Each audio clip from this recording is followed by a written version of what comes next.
Welcome to a word of hope for Friday of the first week of Lent.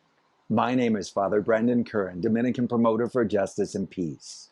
You know that phrase, do as they say, not as they do.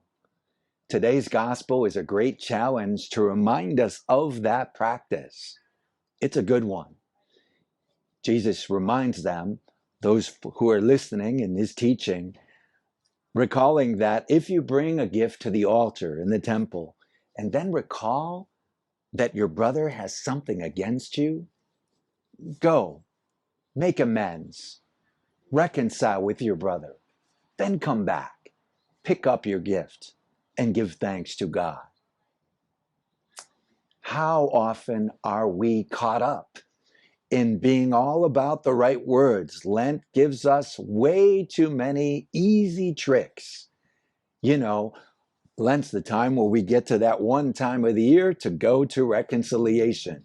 Lent's the time we might get to church a little more often and check the box of how we're being or being seen as a good Christian. The story of this gospel reminds us, do as they say, not as they do.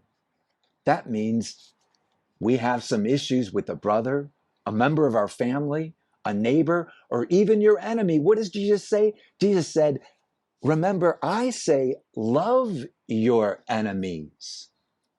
This is a difficult and challenging gospel reminding us that Jesus is calling us to do extraordinary things. So, in giving thanks to God, first, go and reconcile with your brother, with someone who has done you wrong, finding ways to find reconciliation.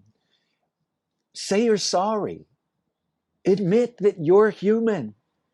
Be a real person, remembering that God calls you to do much bigger things.